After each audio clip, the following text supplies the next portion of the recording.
पड़ोसी देश बांग्लादेश में हिंदुओं पर हमले रुकने का नाम नहीं ले रहे। 12 दिन के अंदर तीसरे हिंदू युवक विजेंद्र बिस्वास की हत्या कर दी गई। ये वारदात बांग्लादेश के उसी मैमनसिंह जिले में हुई है, जहां 18 दिसंबर को दीपू चंद्र दास की हत्या कर दी गई थी और उसे बीच चौराहे पर जला दिया गया था। ब्रिजेंद्र की हत्या के बाद एक बार फिर बांग्लादेश में हिंसा की आग भड़क उठी है। ब्रिजेंद्र बिस्वास कपड़ा फैक्ट्री में सिक्योरिटी गार्ड की ड्यूटी कर रहा था। इसी दौरान उसके साथ मारपीट की।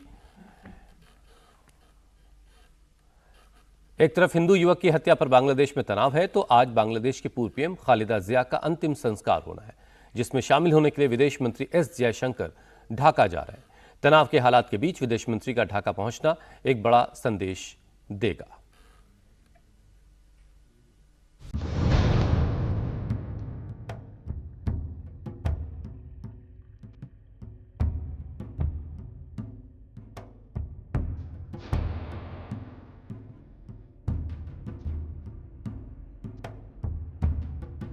बांग्लादेश में निशाने पर अल्पसंख्यक, 12 दिन में तीसरे हिंदू का मर्डर।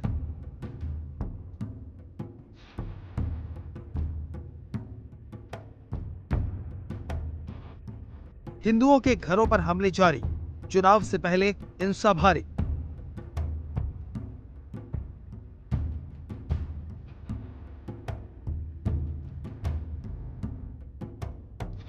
पहले दीपू चंद्र दास, फिर अमृत मंडल, अब विजेंद्र बिस्वास।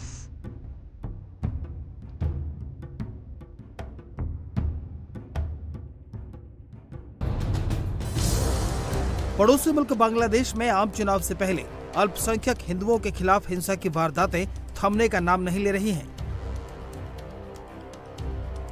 मंगलवार को बांग्लादेश के मैमनसिंह जिले में विजेंद्र बिस्वास की हत्या अल्पसंख्यक हिंदू के मर्डर का सबसे ताजा मामला है।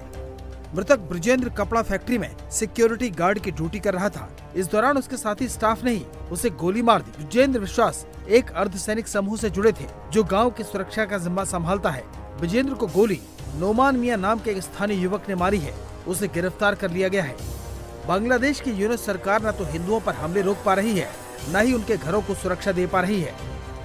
हिंदुओं के घरों को निशाना बनाकर आगजनी के कई मामले लगातार सामने आ रहे हैं।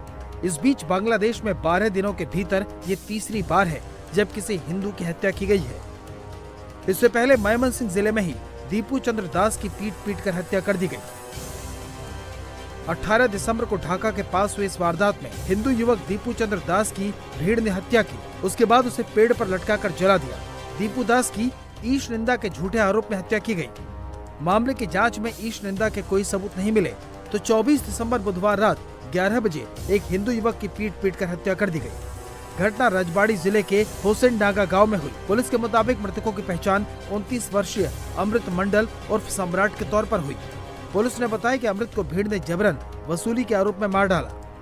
वहीं मंगलवार को ब्रिजेंद्र बिस्वास की हत्या उसके सहकर्मी ने गोली मारकर कर दी। घटना के बाद इलाके में तनाव फैल गया है और सुरक्षा व्यवस्था कड़ी कर दी गई है। पुलिस मामले की जांच कर रही है। चाहे नोमन मियाँ हो या दूसरा मियाँ हो, हत्यारे एक ही समुदाय के हैं और जिनकी हत्या की जा रही है वो भी एक ही समुदाय के हैं। इस पैटर्न को समझना पड़ेगा। वहाँ ये जो हिंसा का तांडव चल रहा है वो कोई अनायास नहीं है, कोई संयोग नहीं है। वास्तव में जिहादी प्रयोग है। हिंदुओं के एथनिक क्लिंसिंग का एक माध्यम है और इस पर वहां की सरकार द्वारा चुप्पी। मैं पूछना चाहता हूं, आखिरकार ये जो लोग मारे जा रहे हैं क्या बांग्लादेश के नहीं है क्या? कई हिंदुओं के घर जो है बाहर से लॉक करके और ज्वलनशील पदार्थ डाल करके उनको आग लगा दी गई। जिंदा जला जा रहा है उनका सामान और लाइफ एंड प्रॉपर्टी। इसके ऊपर स्ट्रिक्ट एक्शन होना चाहिए, क्योंकि देखिए जब ऐसे हर चीजें होती है तो जब तक आप इसके ऊपर एक्शन नहीं लेते हैं, जो भी है वो एकदम जब का जब भी एक्शन होना चाहिए। जब एक्शन नहीं लेते उसको आज देखेंगे, कल देखेंगे, परसों देखेंगे, तो पूरा फिर मामला एकदम बराबर होता है। तो मेरे ख्याल में बिल्कुल ऐसा होना नहीं चाहिए। जो भी हो रहा है किसी की भी, कोई भी कम्युनिटी के साथ ऐसा नहीं होना चाहिए, क्योंकि मेरा ये मानना है और इसके ऊपर जल्द स्ट्रिक्ट एक्शन लेना चाहिए। बांग्लादेश में हिंदू फैमिली पर लगातार हो रहे हमले और हिंदुओं की संपत्ति को निशाना बनाए जाने के बीच आज भारत के विदेश मंत्री एस जयशंकर ढाका पहुंच रहे हैं, जहां वो बांग्लादेश की पूर्व प्रधानमंत्री खालिदा जिया के जनाजे में भारत सरकार का प्रतिनिधित्व करेंगे।